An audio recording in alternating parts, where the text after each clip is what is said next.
我又到2个快递，一个是螺蛳粉，然后一个是一个笔，对。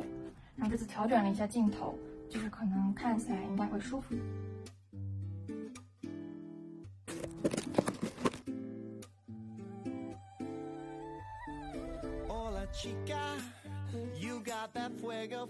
因为我真的觉得斑马真的很好用，虽然它价格不是很便宜，但是就好用。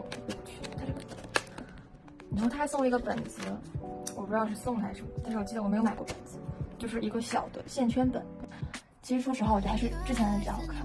我就是按它这个顺序把这个颜色都标上去，可以看到就是新的复古色是比较偏那种亮一点的，然后稍微暖色调一点。之前的是冷色调一点，所以我比较喜欢之前那个。但是其实也就是多了几个颜色，还挺好的。但是质量还是很好的，就是斑马它那个出墨很流畅，然后也不会就是卡墨啊什么的，因为毕竟价格摆在那里。好，我们现在拆下一个吧。好久没有买螺蛳粉，因为我觉得这个螺蛳粉它现在涨价越来越厉害了，就是曾经的5块1包已经回不去了。然后正好看到有一家挺便宜的，我就买了。好不好吃另外一回事。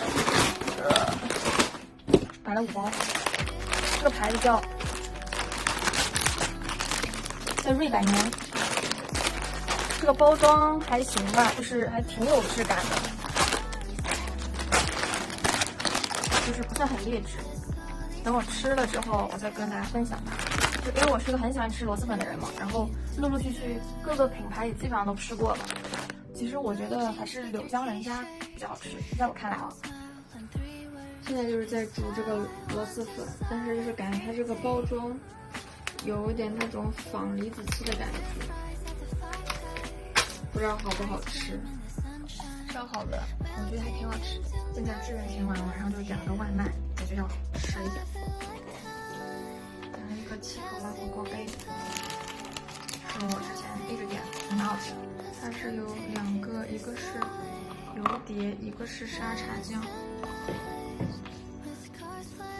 先点了个外卖，是一个冒菜，我妈说很好吃，然后我就买了。这点的是微微辣，不知道味道怎么样。它这个是香肠，这个长相有点奇怪，长得有点奇怪。然后这个是血，那种圆形的，还有什么？还有宽粉，特别喜欢的宽粉。还有一个平菇，这个是牛肉，这是里面的招牌。好好吃。就还有这个正宗，我在看成功状几个，但是还是蛮辣的。还有姐妹配了可尔必斯，这真的巨好喝。买了1箱，现在只剩下1瓶了。再吃一个这，它这个跟一般的那种蟹肉棒不太一样，它长这个样子，细细的。